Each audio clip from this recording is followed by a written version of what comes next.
My name is Tom Prendergast. I'm the New York Metro Executive for AECROM across all business lines, but I'm probably more better known as somebody who's a transportation professional here in New York for over 40 years. And I'm glad to be here today with our excellent panelists. We've got Desiree Patrice from MBTA. We've got Jordan Smith from MTA. And we've got Seth Weiner from the Port Authority. The definition of light rail here is a little bit different. It's a little bit more expansive. When I started my career a long time ago, I was very familiar with the first element when transportation moved from horse-drawn carriages were streetcars, and that's how the delivery of public transportation was done. And then you had the construction of, heavy rail transit corridors, and then you had like the consolidation of all passenger rail movement. The freights used to operate, and to the Northeast Corridor. Most densely populated part of the country, first and last mile of it is actually covered by the streetcar side of the business in that more expansive definition. So we're going to ask these panelists a number of different questions and make sure that you hear what is going on in different areas. And I'll let the panelists right now just introduce themselves and what roles they serve in the organizations they're in, and then I'll get into some questions. Patrice? Who's right? Good morning, all. Good afternoon, all. I'm Desiree Patrice. I with the MBTA. I've been with the MBTA for 17 years. I am now the Chief of Integrated Transit Programs, which is a joint program with all the red, orange, blue, green. It started about 5 years ago, and it has moved from $900 million to now a $6 billion program. And we are in charge of bringing accessibility and track power signal upgrades to that system. And one of the oldest in the system, as you were talking about, from streetcars being pulled by horse-drawn in 1854 to what it is today, as you have seen, in 1897 when it started going underground. So it's a very unique thing. It's called the MBTA Green Line, and we also are responsible for the Mattapan, which is another line that's about 5 miles that has replaced an old commuter rail system. So we are doing a lot of work. Thank you. Can you hear me? Okay, great. Hi, Jordan Smith with MTA Construction and Development. I'm the lead planner on the Interborough Express project, which is converting of an existing freight rail line, mostly in the MTA's possession, with a small private freight carrier ownership in a section to the north. But nonetheless, this will be MTA's first light rail project, which is an exciting time. It's a 14-mile corridor between Brooklyn and Queens, presents a real opportunity for us to think about how mobility, in the region has changed. I think, typically the subway is configured to get people to and from Manhattan. But what we've seen through our ridership is that there's a lot of demand between and among Brooklyn and Queens. So this is a project that really responds to that change in ridership demand. So, like I said, it's an exciting project and a new mode for the MTA. Hi, guys. Welcome. My name's Seth Weiner. I'm the Program Director of Innovation for the Port Authority. I focus across our various lines. So we have, aviation, we have bridges and tunnels, we have a path system. And I'm on this panel because I'm excited about the concept of light rail, and I'm excited about potential for using autonomous vehicle systems in a dedicated or semi-dedicated lane to serve the same purpose as light rail, and to kind of think about how this fits into the fabric of the real world rather than sort of the made-up world. And I'm excited to be here.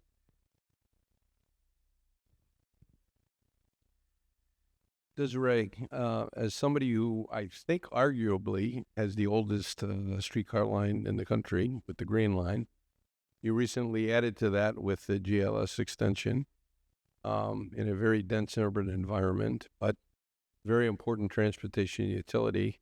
What were some of the challenges you had in terms of integrating those two services together to deliver one, but actually do it in a very dense urban environment while the system was still running?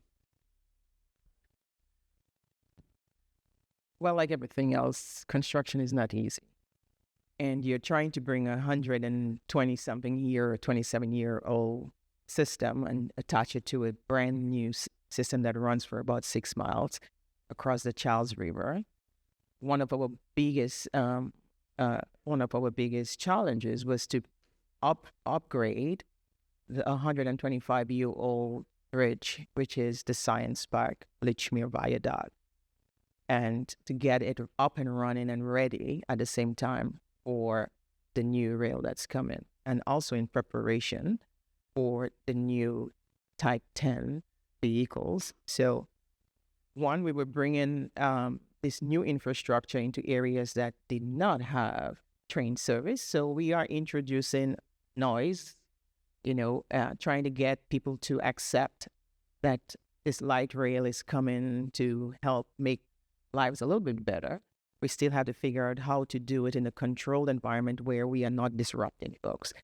Apart from that, how the whole system of the Green Line is not fully signalized. So you have to try to blend the signal system on a non-signalized section and to bring it over to. So it's a very challenging thing. We want to keep systems moving at the same time while bringing advancement. It is not always easy. So we had a lot of community input in that, which is important because that is who we are developing this for. If we cannot get buy-in from the community, then what's the use? So these are some I will pass on.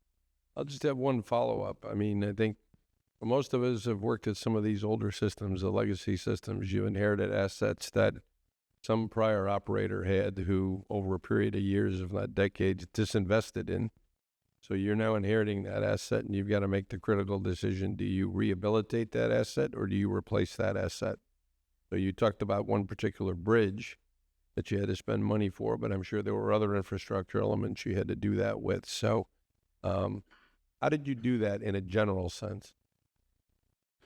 Well, one of the things, the historical commission. So one, for example, that viaduct is 125 years old. So one of the ways that we did was to reinforce it with some fiber wrapping that increase its life cycle and also its strength and sustainability.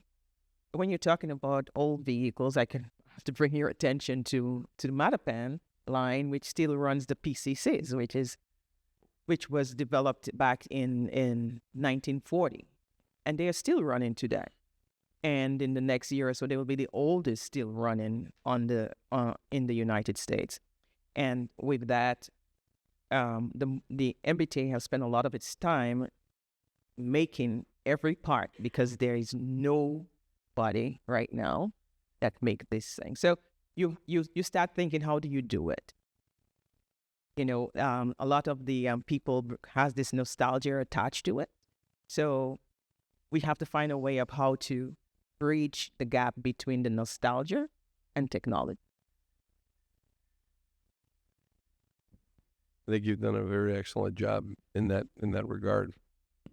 Jordan, you're working in a very dense environment. You're working in an established environment. Demographics have changed. Property's difficult to come by. And so you're looking for different corridors, River Line, GCL, other agencies that have done the same thing. So how do you handle that issue? How do you go forward with the plans with respect to meeting the transportation requirements, but within those existing constraints? It's a great question. I mentioned kind of at the outset that we've noticed that commuting patterns have changed even since the pandemic. But before the pandemic, there's a lot of ridership now. People don't necessarily need to go to Manhattan to travel between Brooklyn and Queens. So, I think it started with this understanding that, with those changing travel patterns, the MTA has an asset in our portfolio, which is the Bay Ridge branch, which is this existing freight corridor. You could call it underutilized. It's an active freight corridor, but it only sees a few trains a day. Now that could change. And, we expect, in fact, we're making every intention to accommodate freight existing alongside passenger rail. So, there's, like I said, this opportunity to take an existing MTA asset, convert it to reflect the changing needs of the region. Since it's something that we own and there's train service currently, it really does represent this great opportunity for us to leverage, something that we own, like I said. Now, just because it's an existing corridor doesn't mean there won't be issues. You can't just go in there and start, building passenger service on a historic freight line. So, there are a lot of hurdles to jump through still.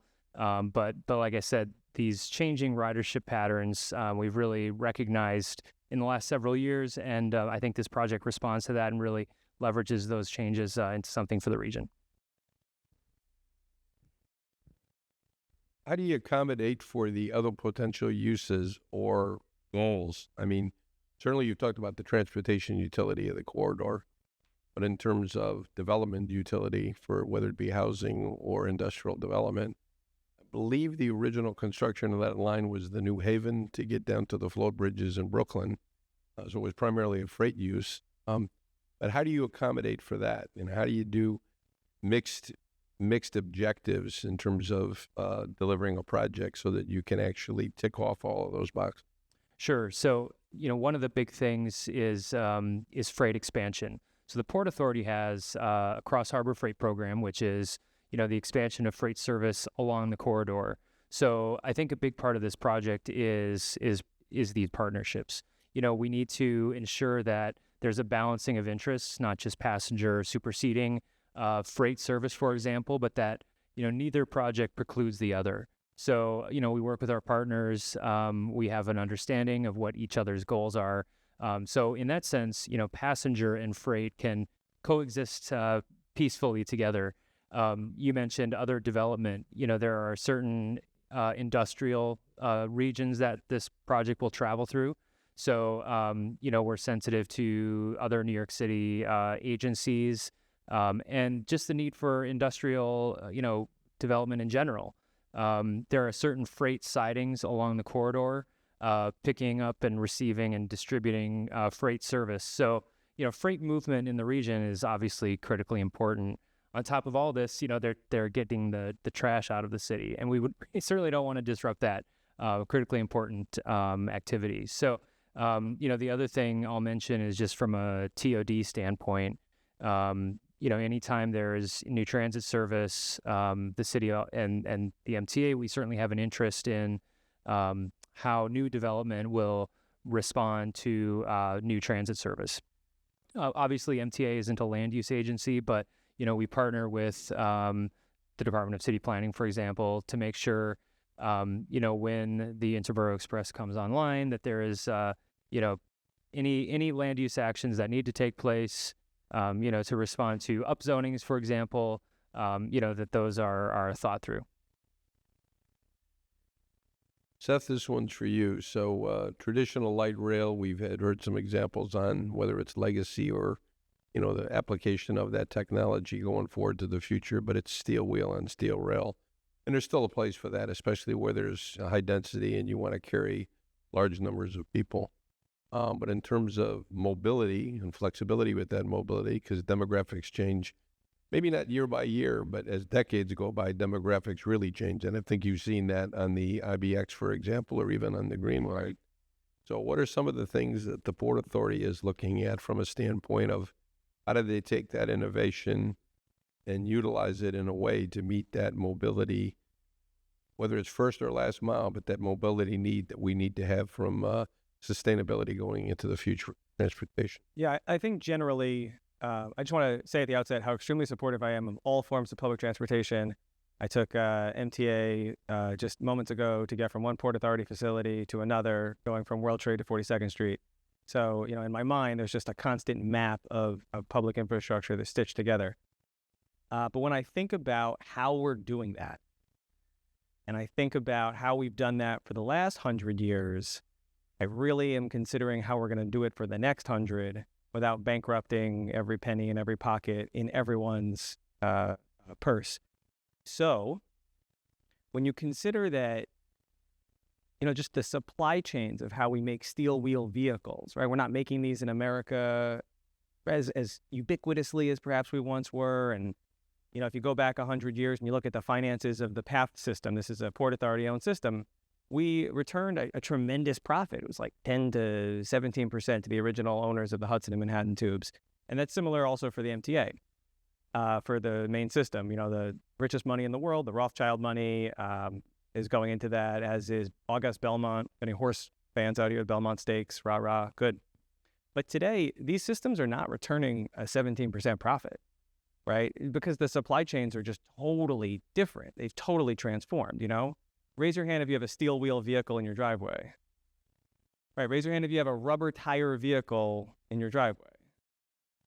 And so with the exception of not a lot of hands went up here, by the way. With the exception of the bus market, which I'm sure another panel can explain why that's totally I terrible. have some model railroad steel-wheeled vehicles in my house, but not in my driveway. That's good. I think that the idea of using a simple right-of-way that we have, or a dedicated lane which we can make, with rubber tire autonomous vehicles is a pretty good one. And I would also say that a lot of the market is not going in this direction, right? So the market for AVs is like a little stupid to me, that they're thinking, well, how can a driver with maybe 1.5 passengers take a self-driving car to wherever they want to go?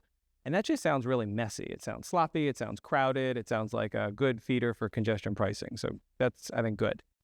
But to get a 10-passenger vehicle, or as a demonstration, we did a pilot project last year. We took 3 10-passenger vehicles and platooned them together. So they were only 7 feet apart. And they were traveling at 22 miles an hour on a strip of road we had out at JFK, backwards and forwards. Pretty simple, It's complicated because it's socially complicated. It's hard because we've never done it. It's really, there are many, many, many reasons why this is a hard idea. But just on a logistics or a technology level, to see it and say, oh, okay, if I squint, I guess I could see how that works, how that could pick people up, how people could call that on their phone. So we're really committed to that, and our main focus is around the campuses that we currently control, which are airports. So we're looking at first and last mile specifically at an airport. Airports are moving around a lot, right? We're going to build a new terminal here. You got to drop off your mom over there, but she's got to walk 3,000 feet to get over there. It's not pleasant. And I'm sorry if you've encountered some of that unpleasantness lately.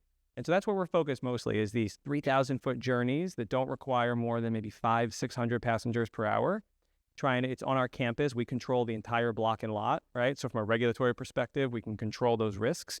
There's no kids in the roadway with basketballs. We're not trying to deal with these weird edge case scenarios that the market thinks that they're going to solve and become, trillionaires. But we think that this is a key kind of lot currently in play with public transit, especially when you consider cost per mile. That's where things really get exciting. So I hope I answered some of that. Oh, you did. And I guess, how do we advance the dialogue? I mean, I'm a firm believer that supply drives demand. There's interrelationship between the two, because in my mind, I never even contemplated Uber. The idea of you mobile device saying you wanted to go from point A to point B, and then having somebody come up and, is there certain things Uber can do that the New York City subway or the New York City bus? But how do we educate people in the decision-making roles to, where should the resources be applied to traditional rail, steel wheel, and steel wheel and steel rail versus the more innovative AV way? How do we stimulate that dialogue? I mean, it's a great question. I think this is part of it. So thanks for having me on a panel that isn't about purely autonomous vehicles. So I appreciate that. And I want to try to make the ideas part of a broader conversation. I think the enemy is the personal automobile, just to be very clear. I think that that's the key, is we can't live in a society from a climate perspective, from an equity perspective, that just relies on personal automobiles. I don't think that that's productive from a land use perspective or really anything else. And so I think from a education point, it's unfortunate. I agree with what you're saying, that supply can drive demand. But if you look into the world right now of AV players, you've got Cruise, you've got people putting out sedans that don't look like public transportation opportunities. So we're hoping very much with the work that we're doing, with some of the press we're getting around it, and hopefully with some of the projects in the coming year, to create a space for this type of conversation that ultimately shows with your own eyes that this looks a lot like it could work. One example is Disney World is the rides at Disney World. If you've been on the new Star Wars ride, you've been on Ratatouille with your kids, if you've been on the Mickey roller coaster, those all ride on autonomous vehicle systems because they're just cheaper and better to operate from the park's perspective. So that's a really cool one. But trying to get into the public transit space is going to take more effort from everyone in this room. So thanks in advance. Well, Desiree, I mean, for somebody that worked at a legacy system, which you worked at, I've worked at one. The thing that always gave me fits were like we had policy headways at night in New York, which was irrespective of demand, we ran trains. And we ran trains every 20 minutes because the service part of how you clean buildings was done at night, and that segment of the population needed public transport. But now we're at the point of state of good repair. And, you're a 24/7 system, but you need blocks of time to do that work. And so, maybe in those particular cases, alternate forms of transportation would be a more efficient, effective way to deliver the service to free you up to be able to do that. But what are the challenges you see, in the systems or the system you work at right now? Because politically, that's a tough threshold to cross. Everybody likes to have a 24/7 policy. How do you deal? Well, unfortunately, we don't do 24/7, but we do 27, which leaves only 4 hours of work. So we are at the time of integrated transit program, we developed this idea of shutdowns that is referred to by the MBTA as surges, which is 24/7 work, 24 hours, 7 days a week. That goes on from 9 days plus. So we have come up with that type of way of doing work that bring benefits and turn back the rails faster to our customers. Instead of going on for 6, sometimes years, we are trying to turn that state of good repair to give you a faster and a more reliable service in a shorter period of time. So we have developed that. Also, what we are trying to do, as you talk about the mobility, is we have engaged in taken 18 different projects and developed this core capacity, which will bring that kind of mobility, accessibility to the Green Line, which will definitely transform it in ways that you have never seen in its 100 years. So it is difficult because at the end of your shutdown at about 2 o'clock in the morning leaves you with about 2 hours worth of work. It's not enough to do repairs. So we have to come up with new and innovative ways to do that. And that is by shutting down pieces at a time and have it on a rolling cycle to bring that kind of change and to repair the infrastructure. So running out of time here, but I definitely want to get one subject up on the table. So for those of you that don't know, earlier on that Desiree mentioned the use of the term PCC, and PCC stands for a type of streetcar that was built in the 30s and 40s, and it was an outgrowth of the President's Conference Commission. And people thought this President of the United States. No, it was president of the private streetcar companies that said, we cannot have each individual company building a specific car, a custom-built car. It's the manufacturers can't keep up with it. It's too cost prohibitive. Privately funded public transportation? That was a thing? They made money on that? Absolutely. Well, you give examples of the first public-private partnership here in New York, and it was August Belmont with the city of New York and the IRT. But in any case, there was a need, and you talked about that in terms of like streetcars. I do think there is a need to come up with not necessarily 100% car all the same, but the core of the car being the same so that it can be mass produced in a way that's cost efficient and competitive for the agencies. And I know I've tried to advance that within the industry, but it's difficult. But what are your thoughts on that? Well, the MBTA alone right now is running 3-4 different types. So to try to have a unified fleet is the way to go. However, we know that every place has different requirements. The T by itself, with the historical section right through Tremont Street, which is the oldest section, by the way, in the nation, is a very tight curve. And what we do, where you have to customize most of the cars for this, it can be very difficult for the team and very expensive. But if there's a way to do it on the surface areas, we think it would be easier because it will bring down the price. Because right now we are spending almost $1 billion to bring just 102 cars into the system. So it's not cheap.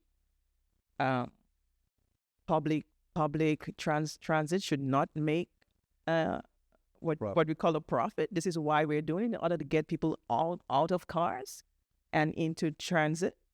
We have to be able to provide that service that anyone can rely on at any time, even those with cars, because at some point in time, they want to go somewhere that the car is an inconvenience to them. Anybody want to add either on that or the issue of, I guess I opened the door, but Seth talked about it, but there's no such thing as a new idea. It's a reincarnation a lot of times of an idea that was done before. And like I said, public-private partnerships have been around for over 100 years, but they weren't called that. But in some of these projects, especially light rail projects, there has to be a development piece. There has to be a third-party piece in terms of somebody else adding money to the mix. And I believe that's one of the challenges of light rail, successful light rail. They're going to need to be able to identify third parties who can come and bring money to the table for benefits that they will see, not just And I'll just add to that, for the Interborough Express project, we haven't reached that point yet. We've been in the planning stage now for several years. We're really at a threshold for the project now where we're advancing into the project design, and that is certainly going to be part of the conversation.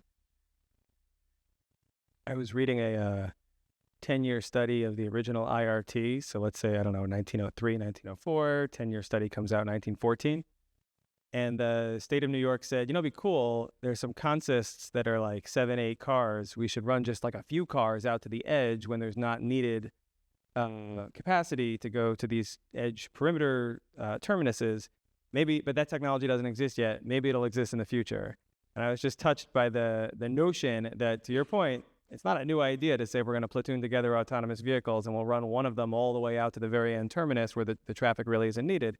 I think the question is just how to work it into, like, specifically this room and public transit pros who really get the hard part of the puzzle, because to leave it in the hands of the tech bros is just like not working, really just fundamentally not working. Absolutely. Well, I think I'd like the panel. I want to end on time. We've got 15 seconds, so thank you very much for on-time arrival. Thank you very much for your time. Thank you. Thank you.